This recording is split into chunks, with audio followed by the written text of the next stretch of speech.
Hello friends. आज मैं आपको सिखाता हूँ कि जावा में एंटर किए गए किसी भी नंबर को हम किस तरह पहचानेंगे कि वह नंबर आर्म स्ट्रॉन्ग है अथवा नहीं। तो सबसे पहले हम समझते हैं, सीखते हैं कि कोई नंबर आर्म स्ट्रॉन्ग कब होता है। तो देखिए, सबसे पहले हम देखेंगे कि कोई भी एक नंबर ले लेते हैं हम। जैसे मान लीजिए मैंने एक नंबर ले लिया 153। दैट्स 153। तो सबसे पहले आप इस नंबर में देखोगे कि इस नंबर में हमने 153 लिया है, तो इसमें टोटल नंबर ऑफ डिजिट्स कितनी है, इसकी लेंथ कितनी है, 1 2 3। तो इसका मतलब क्या है, इसकी जो लेंथ कितनी है, 3। अब 153 आर्म स्ट्रॉन्ग नंबर है या नहीं, तो कैसे चेक करेंगे। तो कोई भी नंबर जैसे कि 153 एक 3 डिजिट नंबर है, तो इसका मतलब ये है कि हम इसमें प्रत्येक डिजिट का क्यूब निकालेंगे, बिल्कुल ठीक इस तरह से। तथा यदि इन तीनों डिजिट का क्यूब का सम यदि 153 होता है, तो वह नंबर आर्म स्ट्रॉन्ग नंबर होगा, अन्यथा वो आर्म स्ट्रॉन्ग नंबर नहीं होगा। ठीक है, एक बार देखिए, इसमें हम देखते हैं कि 153 इसका टोटल आता है या नहीं। जैसे 1 का क्यूब कितना होगा, 1, प्लस 5 का क्यूब कितना होता है, 125, प्लस 3 का क्यूब कितना होता है, 27। तो आप जोड़ लीजिए, 125 प्लस 1 126, प्लस 27 153। तो इसका मतलब ये है कि 153 एक आर्म स्ट्रॉन्ग नंबर होगा, क्योंकि इसमें प्रत्येक डिजिट का जो क्यूब होगा। तो क्यूब क्यों, क्योंकि ये एक 3 डिजिट नंबर है, इसलिए इसमें प्रत्येक डिजिट का क्यूब का सम जो होगा वो 153 ही होगा।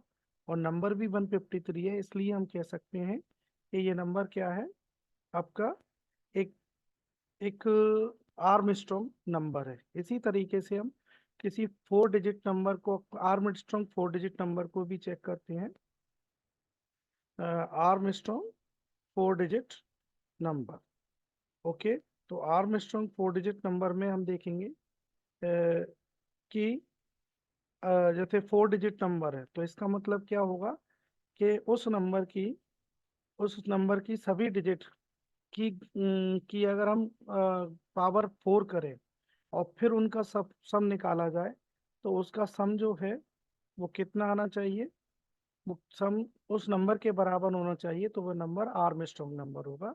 जैसे कि 1634, जैसे कि 1634, 1634। अब आप इसमें देख सकते हो 1634 एक 4 डिजिट नंबर है। इसका मतलब ये है कि यदि हम इसका सबका एक स्क्वायर निकालेंगे, जैसे कि 1 की पावर ऑफ 4 प्लस 6 की पावर ऑफ 4 प्लस 3 की पावर ऑफ 4 प्लस 4 की पावर ऑफ 4, इस तरीके से अगर हम निकालेंगे, तो इसका नंबर का इसमें प्रत्येक नंबर का जो सम है, सभी की पावर 4 का जो सम है, वो हमारा 1634 आना चाहिए। ठीक है, तो 1634 आना चाहिए। तो अब हम इसको सॉल्व करते हैं।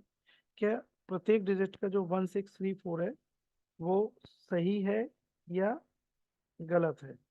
ठीक है, तो इस तरह से हम देखेंगे। सबसे पहले जैसे अपन बात करते हैं, जैसे 1, तो 1 की पावर ऑफ 4 का वैल्यू कितना होगा, 1 हो, प्लस 6 की पावर ऑफ 4 का वैल्यू कितना होगा, 6 की पावर ऑफ 4 का वैल्यू होगा 1296, प्लस 3 की पावर कितना होगा, 81, और प्लस 4 की पावर ऑफ 4 का कितना होगा, 4 की पावर ऑफ 4 मीन्स होगा 256 होगा। ठीक है, 256। अब आप इसको ऐड कर लीजिए।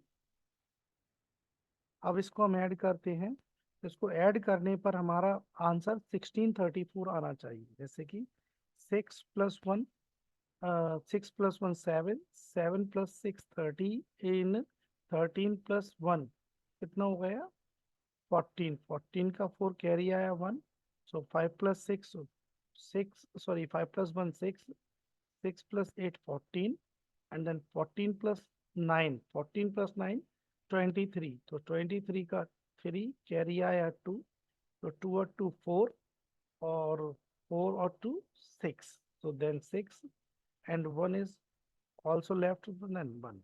तो इसका पूरे की प्रत्येक डिजिट की पावर 4 की जो वैल्यू है वो हमारा कितना आया, प्रत्येक डिजिट की पावर ऑफ वैल्यू 4 का सम कितना आया 1634। तो हम कह सकते हैं कि 4 डिजिट में 1634 नंबर जो है वो आपका आर्मस्ट्रॉन्ग नंबर है, और ठीक इसी प्रकार 153 का जो नंबर है वो आप 153 जो है वो एक आर्मस्ट्रॉन्ग नंबर है। चलिए अब इसको हम प्रोग्राम, इसके लिए हम एक प्रोग्राम ड्रॉ करते हैं जावा में, जो कि एक अच्छी चॉइस है आईसीएसई बोर्ड में या किसी भी बोर्ड में, और यहाँ तक कि आपके जो आजकल बीटेक इंजीनियर जो आईटी ब्रांच से होते हैं, जिनके फर्स्ट सेमेस्टर या सेकंड सेमेस्टर में जावा है, सी प्लस प्लस है, तो सभी में पूछा जाने वाला एक बहुत अच्छा क्वेश्चन है। ठीक है, तो आइए इसके लिए हम कोड जनरेट करते हैं। तो इसको कोड जनरेट करने के लिए सबसे पहले दोस्तों मेरे पास इसमें एक ब्लूजे प्लेटफॉर्म अवेलेबल है, तो मैं इसी पर आपको कोड जनरेट करके बताता हूँ, जैसा कि मैंने पिछले वीडियोस में भी आपको एक्सप्लेन किया है।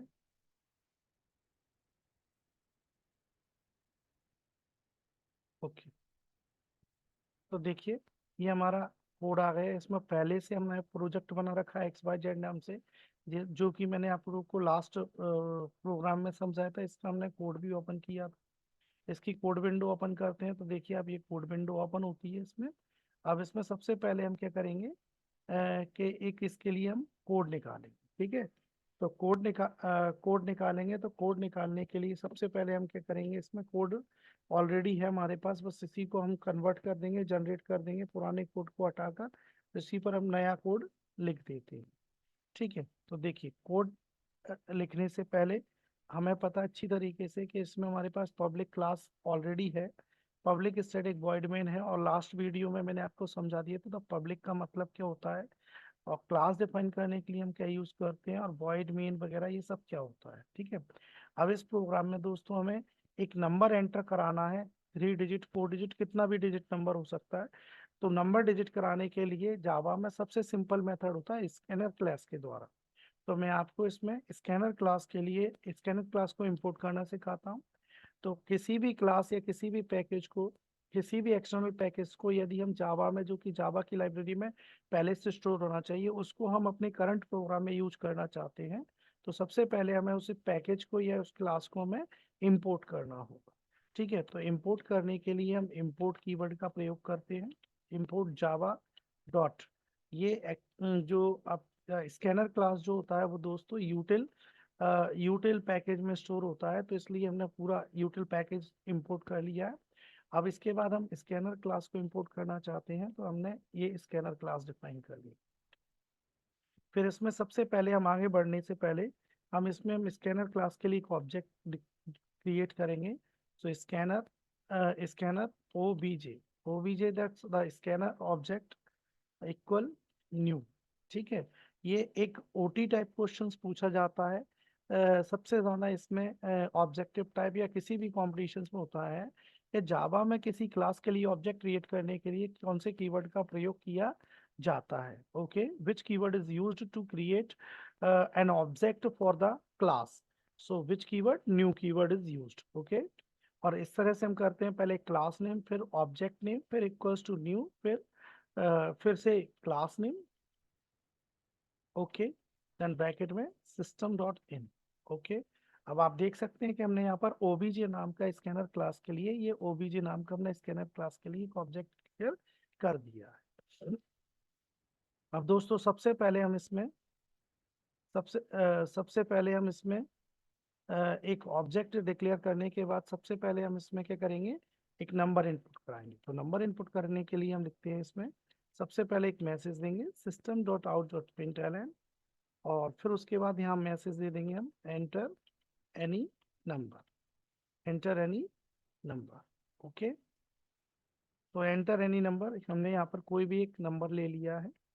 उसके बाद हम उस नंबर को एंटर कराने के लिए जैसे हमने लिखा n, int n equals to, object हमने क्या लिया, ओबीजे डॉट नेक्स्ट, और उसके बाद फिर इंट का आई कैपिटल होना चाहिए। ये हमारा नंबर एंटर होगा एन में। अब हमें इसमें पहले से जो वेरिएबल्स हमें जितने यूज करना है, आई थिंक वो वेरिएबल्स हम लोगों को ले लेने चाहिए। ठीक है, तो हम उन वेरिएबल्स को लेंगे। तो सबसे पहले हम क्या करेंगे, एन को हमें बार बार दूसरे नंबर में होल्ड करना पड़ेगा, इसलिए हम एक वेरिएबल लेंगे जिसका एम। ठीक है, उसके बाद हमें एक इसमें रिमाइंडर निकालना होगा। क्यों? क्योंकि हमें बार बार लास्ट डिजिट को भी चाहिए होगा, अलग अलग डिजिट सेपरेट करना होगा। तो डिजिट सेपरेट करने के लिए हम क्या है कि किसी भी नंबर की यदि आप डिजिट सेपरेट करना चाहते हो तो उसके लिए आपको 10 से डिवाइड करना पड़ेगा और रिमाइंडर कैलकुलेट करना पड़ेगा। और रिमाइंडर रखने के लिए, होल्ड करने के लिए हमने एक आर वेरिएबल ले लिया है। ठीक है, उसके बाद हमें इन सभी रिमाइंडर्स का सम भी निकालना पड़ेगा, लेकिन सम हम एक्चुअली डबल में लेंगे क्योंकि हम इसमें मैथ डॉट पावर फंक्शन का यूज करने जा रहे हैं। तो मैथ डॉट जब हम पावर फंक्शन का यूज करते हैं तो उसमें एक्चुअली वो result double double data type में रिटर्न करता है, इसलिए हम उसको जो सम कैलकुलेट करेंगे तो सम भी हमारा डबल उसमें आ जाना चाहिए या डबल में आएगा। इसके बाद हमें और कौन कौन से वेरिएबल डिक्लेयर करना होंगे, जैसे कि मान लीजिए हमें एक वेरिएबल, भाई नंबर की सबसे पहले हमें लेंथ काउंट करना होगी। तो नंबर की लेंथ काउंट करने के लिए हमने एक वेरिएबल लिया सी इक्वल्स टू जीरो। ठीक है, सी इक्वल्स टू जीरो हमने ये वेरिएबल काउंट कर लिया। अब एक, जैसा कि मैंने अभी बताया था कि इसमें हम सम कैलकुलेट करेंगे, तो सम हम पावर फंक्शंस के द्वारा कैलकुलेट करेंगे। तो इसमें हमारे पास डबल, एक्चुअली पावर फंक्शन जो होगा, मैथ डॉट पावर क्लास जो होती है या फंक्शन जो होता है, वो अपना डबल में रिजल्ट प्रोड्यूस करता है, इसलिए उस डबल्स को सम करने के लिए भी हमारे पास डेटा टाइप डबल होना चाहिए, और डबल को हमने कर दिया एस इक्वल्स टू जीरो। ठीक है, अब हम करते हैं, सबसे पहले हम क्या करते हैं, सबसे पहले हमारे नंबर को एम में पास कर देते हैं। क्योंकि क्योंकि बार बार जब भी अपन नंबर की लेंथ डिफाइन करेंगे तो पहले हमारा जो नंबर की जो वेरिएबल है वो जीरो पहुंच जाएगा। जब वो वैल्यू हमारी पास जीरो पहुंच जाएगी तो फिर प्रॉब्लम क्या आएगी, तो बार बार जब अपने पास कोई, जब जब हमारे पास वो नंबर जीरो आ जाएगा तो फिर प्रॉब्लम क्या आएगी, इसमें प्रॉब्लम सिर्फ हमारे पास यही क्रिएट होगी कि वो नंबर फिर से हमारे पास रिमाइंड नहीं होगा। तो हम पहले से ही उस नंबर की वेरिएबल, उस वेरिएबल की वैल्यू यानी उस नंबर की वैल्यू को हम पहले से ही किसी दूसरे वेरिएबल में क्रिएट कर देते हैं, जिससे कि वो बाद में हमारे पास बना रहा है। उसके बाद फिर हम फॉर लूप, वाइल लूप का यूज करेंगे।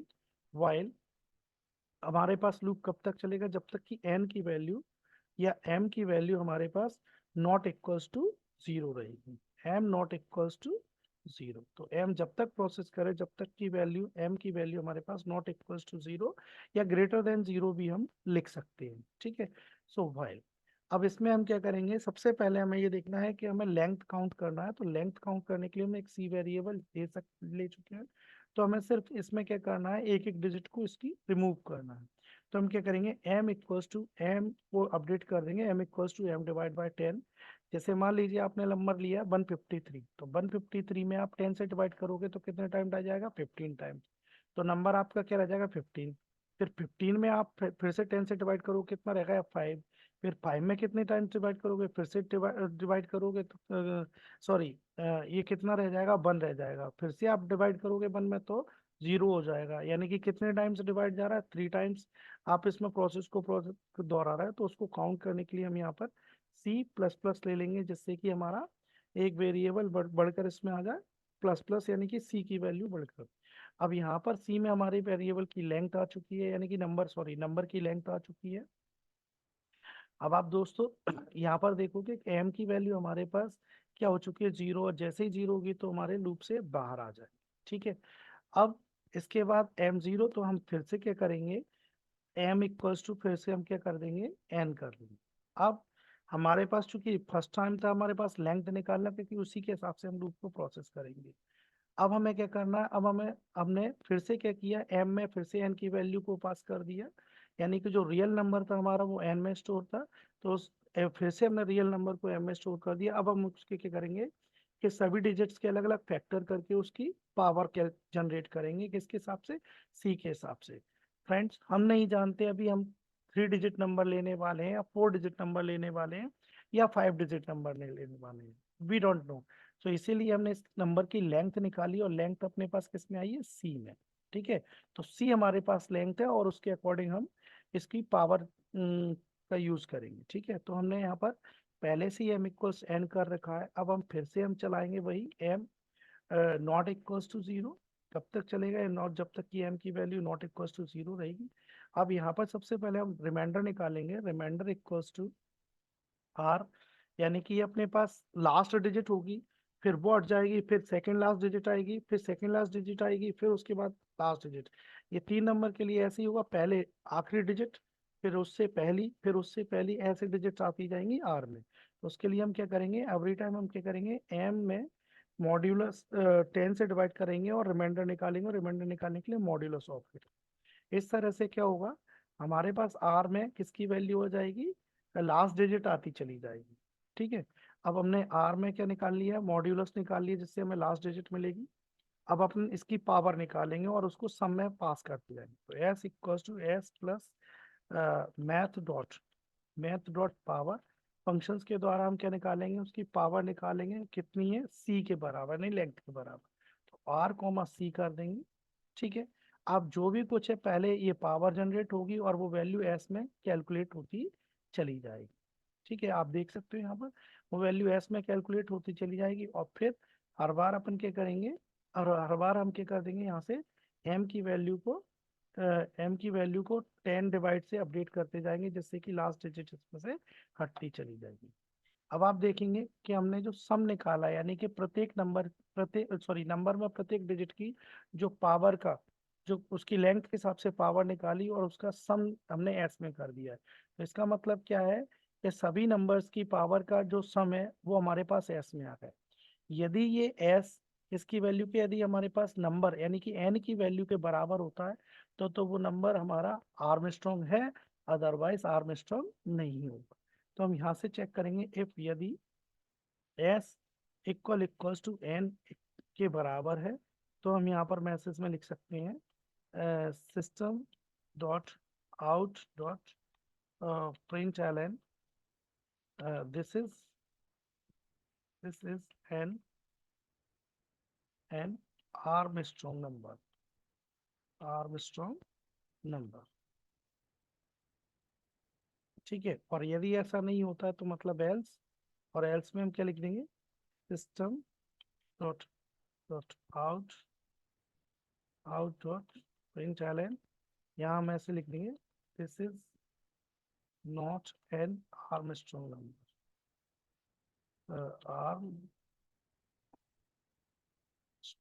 नंबर। ठीक है, तो इस तरीके से हमने ये आर्मस्ट्रॉन्ग प्रोग्राम बनाया है। अब पहले हम इसको देखते हैं कि कहीं इसमें कोई एरर तो, कोई गलती तो, या कोई हमारे द्वारा कोई त्रुटि तो नहीं हुई, यानी सिंटेक्स एरर तो नहीं हुई। तो सबसे पहले हम इस क्लोज कर देंगे इस विंडो को। अब आप देख सकते हैं हमारी ये कोड विंडो क्लोज होने के बाद ये हमारा ये प्रोजेक्ट विंडो ओपन हो गई है। अब इसमें हम कंपाइल पर क्लिक करेंगे। अब दोस्तों आप देखिए यहाँ पर हमने कंपाइल किया है, ये कंपाइल पर ये डायगोनल लाइन चढ़ चुकी है, इसका मतलब हमारे प्रोग्राम में कोई एरर नहीं है। आप देखते हैं प्रोग्राम रन करके, अगर कोई लॉजिकल एरर नहीं होगी तो हमारा प्रोग्राम बिल्कुल सही वर्क करेगा, अदरवाइज कोई ना कोई एरर आएगी। तो देखते हैं, सबसे पहले हम इस पर राइट क्लिक करेंगे, क्लास बॉक्स पर जाकर हम राइट क्लिक करेंगे, फिर यहाँ से वॉइड मेन स्ट्रिंग आर्ग्यूमेंट्स पर क्लिक करेंगे, फिर ओके पर क्लिक करेंगे। अब देखिए सबसे पहले आपसे क्या पूछ रहा है, एंटर एनी नंबर, नंबर डाल दिए, मान के चलो हमने 153। अगर 153 एक आर्मस्ट्रॉन्ग नंबर है और कोई लॉजिकल एरर हमने नहीं की होगी तो इस नंबर को आर्मस्ट्रॉन्ग नंबर बताएगा। देखिए दोस्तों, ये हमारे पास आ गया, this is N Armstrong number. ठीक है, अब हम इसको दोबारा रन करके देखते हैं और कोई दूसरा नंबर डालते हैं, जैसे कि हमने डाल दिया इस बार नंबर 143 डाल दिया। 143 एक आर्मस्ट्रॉन्ग नंबर नहीं है, 143 एक आर्मस्ट्रॉन्ग नंबर नहीं है। तो देखेंगे एंटर करके, तो देखिए this is not an Armstrong number. ठीक है, यानी कि हमारा प्रोग्राम सही है। तो अभी हम 4 डिजिट का एक आर्मस्ट्रॉन्ग नंबर लेकर देखते हैं। तो 4 डिजिट का अपन आर्मस्ट्रॉन्ग नंबर लेकर देखेंगे। 4 डिजिट का ले लेते हैं हम, जैसा कि हमने उसमें प्रोग्राम बनाने से पहले मैंने आपको बताया था। तो 1634 एंटर किया हम लोगों ने, तो this is N Armstrong number. ये देखिए 1634 एक आर्मस्ट्रॉन्ग नंबर है। इसी तरीके से हम कुछ और लिख कर देखते हैं, जैसे उसका मान लीजिए इसका अपोजिट कर देते हैं हम।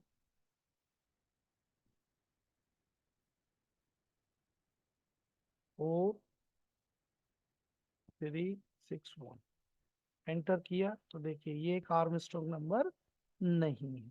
ठीक है, तो इस तरीके से हमने ये नंबर सभी को चेक कर लिया, यानी कि हमारा प्रोग्राम बिल्कुल सही है। अब मैं आपको ये समझाता हूँ कि ये प्रोग्राम किस तरह से इसने आपके प्रोग्राम में आउटपुट जनरेट किया है, किस तरीके से आपका आउटपुट कंप्यूटर ने जनरेट किया है। ठीक है दोस्तों, बड़ा आसान होता है कंप्यूटर पर प्रोग्राम रन करके उसको चेक करना, लेकिन उतना ही ज्यादा डिफिकल्ट होता है अपने आप को समझाना, ये पता करना कि ये आउटपुट आखिरकार हमें मिला कैसे, और यही क्यों है, क्या ये आउटपुट गलत है, और अगर गलत है तो क्यों गलत है, और अगर सही है तो क्यों सही है। देखिए मैं आपको समझाता हूँ। पहले हमने अपनी विंडो को एडजस्ट कर लिया, जिससे हमारे पास हमारी कोड विंडो और हमारा आउटपुट विंडो दोनों दिखाई दें। ठीक है, फिर उसके बाद मैं आपको इसमें एक्सप्लेन करूंगा एक एक करके। तो देखिए सबसे पहले हमने अपनी कोड विंडो को निकाला है। ठीक है, कोड विंडो को निकालने के बाद हम इसको एडजस्ट करते हैं, जिससे कि हमारा आउटपुट भी दिखाई देगा, और उसी समय मैं आपको अच्छी तरीके से एक्सप्लेन भी कर पाऊंगा कि आपने क्या किया है। देखिए अब सबसे पहले हम प्रोग्राम रन करेंगे, तो रन करने से पहले प्रोग्राम रन करेंगे, जब भी हम प्रोग्राम को रन करेंगे तो आप देख सकते हो ये एक मिनट। हाँ, तो आप देख सकते हो यहाँ पर सबसे पहले आपसे क्या पूछेगा program, enter any number. Number डाल दिया, मान के चलो आपने 153, तो 153 आपका यहाँ से नंबर ये प्रॉम्प्ट जनरेट होगा, जिसकी वजह से हमारा जो जो भी आप नंबर डालोगे वो किस में आ जाएगा, एन में। किस में आ जाएगा, एन में। तो इसका मतलब एन की वैल्यू कितनी हो जाएगी हमारे पास, 153। ठीक है, फिर उसके बाद हम लोगों ने यहाँ से वैल्यू लेना स्टार्ट कर दिए, सी इक्वल्स टू 0 है और एस इक्वल्स टू 0। ठीक है, तो हमने ये देखिए यहाँ से हमारे पास सी इक्वल्स टू भी 0 मिला, और एस इक्वल्स टू भी हम लोगों को क्या मिल गया, 0। अब आप देखोगे यहाँ पर एम इक्वल्स टू हमने क्या कर दिया, एन कर दिया, मतलब क्या है, एम की वैल्यू हमें कितनी मिल गई, 153 मिल गई। जो एन की वैल्यू थी वही एम के पास हो जाएगी। एन की वैल्यू हम स्टार्टिंग में पहले ही 153 ले चुके हैं, इसका मतलब एम की वैल्यू भी हमारे पास कितनी हो जाएगी, 150। फिर यहाँ से ये चेक करेगा क्या एम, एम मतलब कितना है हमारे पास, एम मतलब 153। तो 153 नॉट इक्वल्स टू 0 है, यस 153 नॉट इक्वल्स टू 0 है, तो कंडीशन ट्रू। कंडीशन ट्रू होगी तो लूप के अंदर प्रोसेस करेगा, और क्या मिलेगा हमें, m equals to m divide by 10। जब आप एम एम यानी कि 153 को 10 से डिवाइड करोगे, तो डिवाइड, चूंकि ये हमने एम जो लिया है तो देख सकते हो आप इंटीजर टाइप लिया है, हमने जो एम लिया है वो इंटीजर टाइप लिया है, तो आप यहाँ पर देख सकते हो कि 153 में हम 10 से डिवाइड करेंगे तो 15.3 आएगा, लेकिन इंटीजर जो है वो पॉइंट को होल्ड नहीं करता है, इसलिए सिर्फ कितने को होल्ड करेगा, 15 को। अब वापस से हमने इस वैल्यू को किस में प्लस कर दिया, एम में, तो इसका मतलब क्या है, हमारे पास एम की वैल्यू कितनी हो जाएगी, 15। ठीक है, एम की वैल्यू 15 हो जाएगी। फिर यहाँ आएगा सी प्लस प्लस, तो सी कितना था हमारे पास, 0। ठीक है, तो सी प्लस प्लस मतलब सी की वैल्यू 1 से अपडेट हो जाएगी, तो सी की वैल्यू कितनी हो गई हमारे, 1। ओके, फिर उसके बाद यहाँ से, चूंकि ये लूप की बाउंड्री है, और यहाँ से वापस यहाँ आएगा, पहले बाउंड्री से टकरा कर वापस कर जाएगा कंडीशन, फिर यहाँ पर कंडीशन पर आएंगे, फिर चेक करेगा क्या एम, एम मीन्स 15।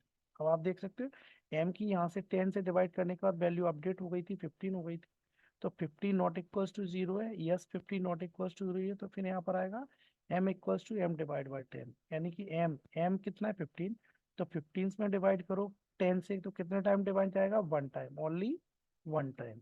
ठीक है, और फिर उसके बाद ये वैल्यू फिर से किस में आ जाएगी, 1 एम में, तो अब एम की वैल्यू आप देख सकते हो कितनी हो गई है हमारे पास, 1।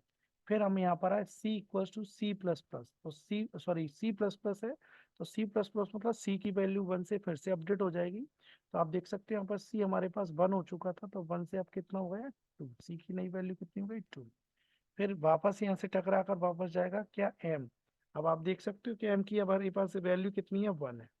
तो 1 नॉट इक्वल टू 0 है, यस 1 नॉट इक्वल टू 0 है, यस 1 नॉट इक्वल टू कितना हमारे पास 0। तो इसका मतलब कंडीशन अभी भी ट्रू है। तो फिर हम यहाँ पर आएंगे m equal to m divide by 10। ठीक है, तो m यानी कि 1, तो 1 में 10 से डिवाइड जाएगा नहीं, या आप टोटल डिवाइड्स करोगे तो कितना जाएगा तुम्हारे पास, केवल 0.10 ऐसा कुछ रिजल्ट आएगा। ठीक है, डिवाइड करने पर। लेकिन मैं पहले ही आपको बता चुका हूँ, क्योंकि इंटीजर हम हम m का डेटा टाइप क्या लिया, हम लोगों ने इंटीजर लिया है।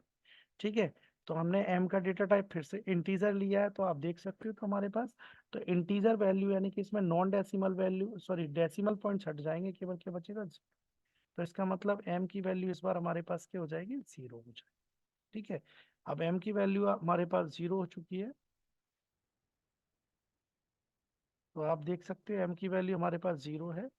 तो इसका मतलब ये है कि m की वैल्यू 0 है, तो अपने पास यहाँ पर, और फिर यहाँ पर हम आएंगे तो c की वैल्यू c प्लस प्लस, तो c पहले से अपने पास कितना था 2, 2 प्लस 1 कितना हो जाएगा 3। अब आप c की वैल्यू हमारे पास 3 हो चुकी है, तो अब यह वापस जाएगा। अब यहाँ पर फिर से चेक करेंगे कि हम क्या m नॉट इक्वल टू 0 है, नहीं, इस बार m की वैल्यू कितनी हो चुकी है 0। राइट, यानी कि कंडीशन होगी फॉल्स। जैसे ही कंडीशन फॉल्स होगी, तो आप देख सकते हो अब हम कहाँ पर आ जाएंगे, m इक्वल्स टू n। अब आप देख सकते हो यहाँ पर m की वैल्यू फिर से क्या हो जाएगी अपने पास, अब n की वैल्यू, तो n तो बाय डिफॉल्ट अपने पास पहले से ही 153 था, तो हम यहाँ पर चेक करेंगे कि m की वैल्यू किस में चली जाएगी, n की वैल्यू किस में चली जाएगी, m में। तो अब देखेंगे आप m की वैल्यू फिर से कितनी हो जाएगी हमारे पास 153, तो ये m की हम लोगों ने फिर से वैल्यू कितनी कर दी 153।